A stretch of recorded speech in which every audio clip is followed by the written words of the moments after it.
এই যে গান বানায়, কি গান? মুর্শিদ আমার উজুড়ি সাকি মহিমা জাহানে, গলার মালা পড়াইয়া ধীরে ধীরে টানে, হিমহে হিমহে হিমহে হিমহে। আছে না নাই?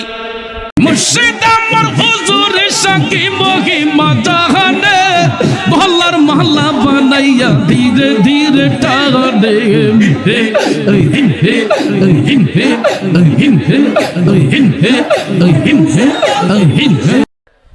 ভাই, এগুলা ধরায় দেওয়া ইমানি দায়িত্ব। জোরে বলেন, কি দায়িত্ব? আমরা যদি এগুলা আমরা ধরায় না দেই, আপনারা বুঝবেন কেমনে এগুলার মধ্যে কিভাবে শিরিক আর কুফরি ঢুকায়? আচ্ছা, এই যে হিমহে হিমহে বলে জিকির করলো, আল্লাহর জিকির কোরআনে এবং হাদিসে কোন জায়গায় হিমহে আছে?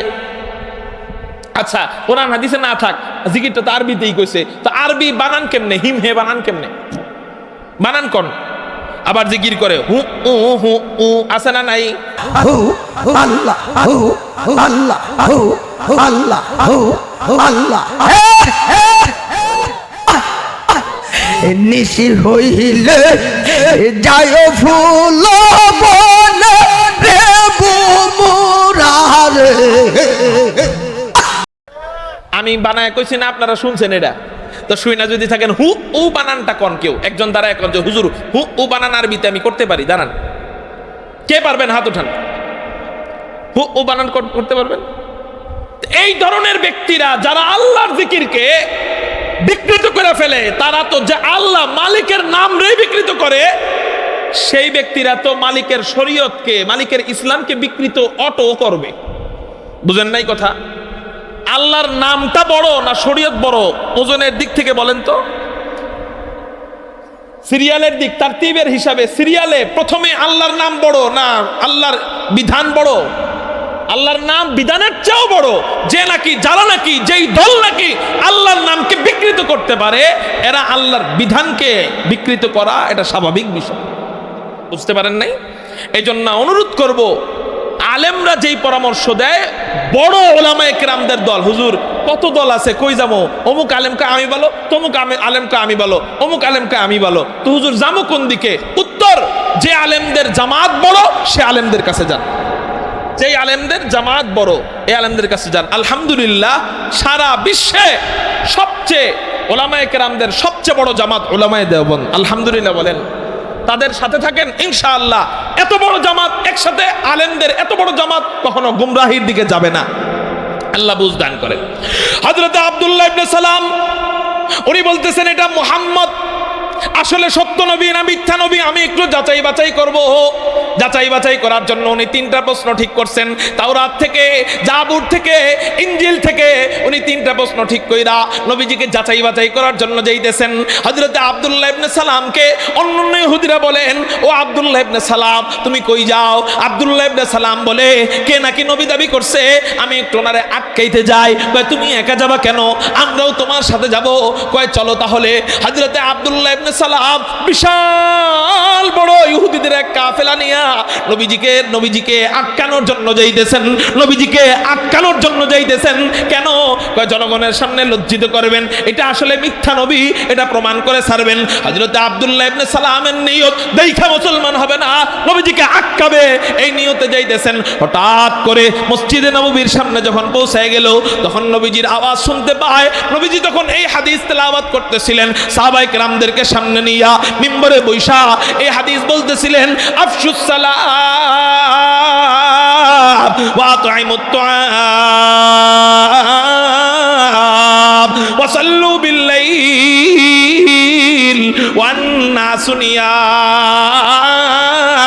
তাদখুলুল জান্নাতা বিসালাম। এই হাদিস শুনতেছিলেন আর মসজিদের ভিতরে ঢুকতেছিলেন। হঠাৎ করে হযরত আব্দুল্লাহ ইবনে সালামের নজরটা নবীজির চেহারা মোবারকের উপর পড়ছে। ওনার নিয়ত উনি দেখা মুসলমান হবেন, যাচাই বাছাই করে হবেন। হযরত আব্দুল্লাহ ইবনে সালামের নজরটা যেই মাত্র নবীজির চেহারা মোবারকের উপর পড়ছে, 100 কিলোমিটার গতির গাড়ি হাড্ডি ব্রেক করলে যেমন হয়, হযরতে আব্দুল্লাহ ইবনে সালাম ওইভাবে হাত ব্রেক খেয়ে দাঁড়ায় গেছেন। অন্যান্য ইহুদিরা বলেন, ও আব্দুল্লাহ ইবনে সালাম, যাও না কেন, প্রশ্ন করো না কেন, আটকাও না কেন, এই নবীরে না তুমি আটকাইবা, যাও আটকাও না কেন। আব্দুল্লাহ ইবনে সালাম বলেন, ও মিয়ারে, প্রশ্ন করব কি, যাচাই বাছাই করব কি, আটকাবো কি, আমি তো এই নবীর চেহারা দেখা নিজেই আটকায় গেছি। কয় কেন কেন কেন? কয় লাইসা বিওয়াজহিন কাযাব, আমি আল্লাহ পাকের জাত ও ইজ্জতের কসম করে বলি, এত সুন্দর চেহারাওয়ালা ব্যক্তি কোনদিন মিথ্যা নবী হইতে পারে না। খতমে রসুল নজমে সুবুল সুবহ হেদায়াত, খতমে রসুল নজমে সুবুল সুবহ হেদায়াত, হাক্কা কে নজিরি তু আল হক বশিরি। শের করার টাইম নাই, আলোচনার সামনে যাওয়ার টাইম নাই। শেষ কথা, মানুষ মানুষকে কয় কারণে ভালোবাসে? এক নাম্বার কারণ সৌন্দর্য। আলহামদুলিল্লাহ সুম্মা আলহামদুলিল্লাহ, আল্লাহ আমাদের নবীজিকে এমন সৌন্দর্য দান করছেন যে শুধু নিজের দলের লোকেরা না, অমুসলিমরা আইসা, অমুসলিমদের লিডাররা পর্যন্ত আইসা, আব্দুল্লাহ ইবনে সালামের মতো ব্যক্তিরা আইসা নবীজিকে বলে, ওগো রাসূল, আমার আর বুঝতে বাকি নাই, আমার আপনার বয়ান আর শোনার দরকার নাই, কালেমার দাওয়াত আমাকে দেওয়ার দরকার নাই, আমার সাথে যারা আসছে ওদেরকে দেন, আমার জন্য আর কালেমার দাওয়াতের প্রয়োজন নাই। আপনার চেহারায় খতমে নবুয়তের দলিল, আপনার চেহারায় সাক্ষী দেয় আপনি শেষ নবী। ওগো রাসূল, আমারে তাড়াতাড়ি কালেমা পড়ায়া মুসলমান বানায়া দেন। মুহতারাম হাজিরিন, এত সুন্দর চেহারাওয়ালা নবীর সাথে জান্নাতে যাইতে চান কারা কারা? আল্লাহু আকবার বিল হক চান? হাত নামান। লাভ কি? কয় এত সুন্দর চেহারাওয়ালা নবী জান্নাতে গেলে আরো সুন্দর হবে কি হবে না? কেমন সুন্দর?